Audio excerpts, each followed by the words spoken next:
Through this presentation, I am going to explain about DNA barcoding.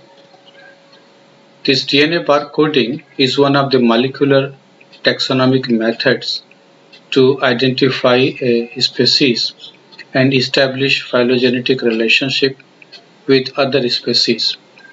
It was Paul D. and Hebert who in 2003 for the first time discovered the utility of DNA segments to make a barcode. Hebert and his colleagues demonstrated the use of cytochrome C oxidase 1 for studying phylogenetic relationship at a species level. Like commercial products have barcodes printed on it, and by scanning such barcode we can know all characteristics or specificity of such item. Exactly the same way, a specific DNA sequence make barcode for each species. Here just for example I am showing that there are three different organisms like a fish, a mushroom that is a fungus, and a plant, and all the three will have different DNA barcodes, and by scanning such barcodes we can exactly know the specific characteristic of these three different organisms.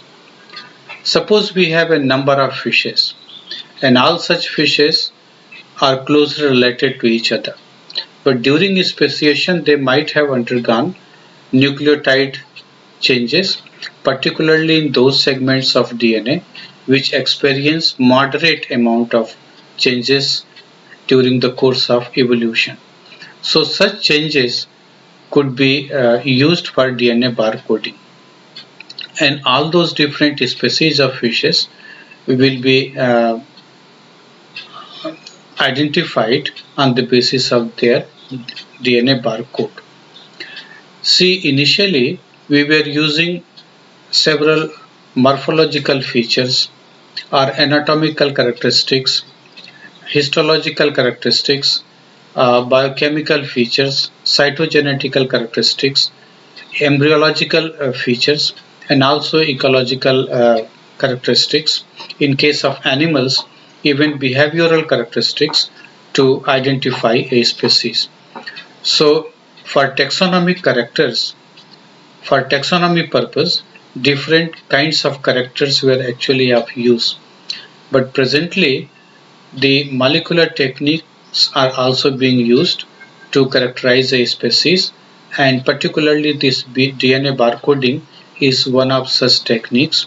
Besides DNA hybridization or doing RFLP, that is restriction fragment length polymorphism, or RAPD, that is random amplified this DNA polymorphism.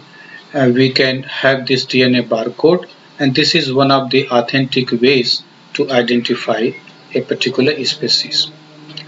Now the major steps which are involved during DNA barcoding are specimen collection, that is the species which has to be identified.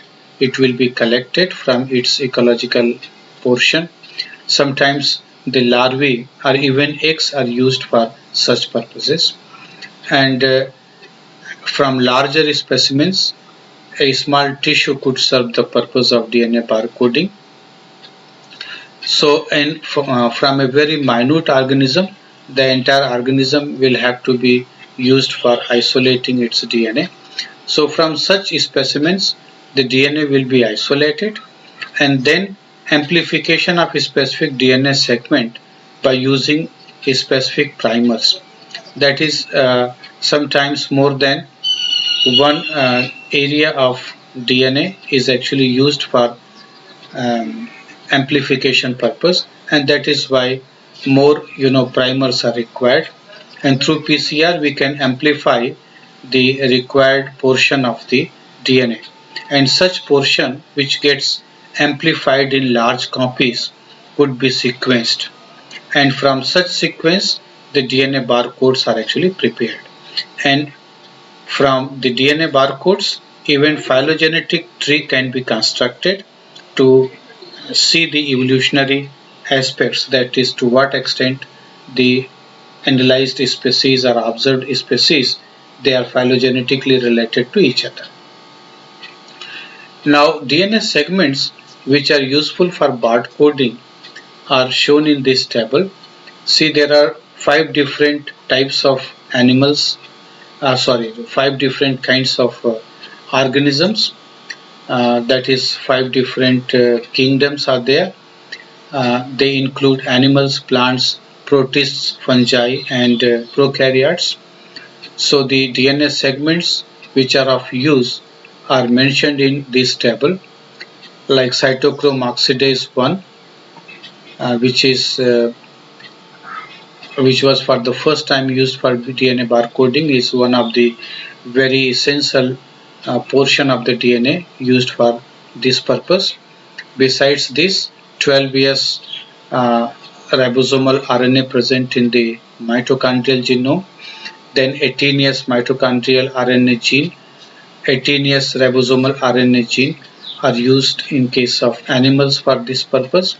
In case of plants, this maturase K gene, that is MADK gene, then RBCL, that is ribulose biphosphate carboxylase gene, then PSPA, tRNH, and ITS, that is internal transcribed spacers, are the portion which are amplified and sequenced for the DNA barcoding purpose. In protists, that is unicellular organisms, the internal transcribed spacers, cytochrome oxidase 1 gene, RBCL, that is ribulose 1,5-biphosphate carboxylase oxygenase gene, 18S ribosomal RNA gene, and 28S ribosomal RNA genes are used for DNA barcoding. For observing fungi and their specificity, internal transcribed spacers, then RPB1 and RPB2, that is large subunit of nuclear ribosomal RNA genes, and 18S ribosomal RNA genes are used.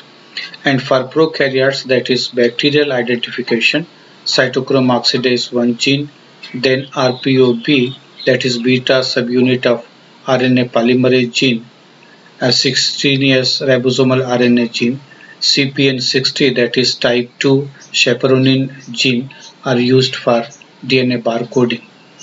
So this particular method of identifying a species is very authentic one, because it actually explains about the genetic differences among the different species. Actually, the members of a particular species do not undergo much genetic changes, particularly with respect to housekeeping genes, because these are the housekeeping genes. They are present in all the members of the same species. So in such case, we will not find much differences. But when we will see the difference between two species, then definitely some amount of difference in the nucleotide sequence will be there, and that forms the basis of species identification. Because during speciation, we believe that some nucleotide changes might have occurred, and because of that, the DNA barcoding is possible.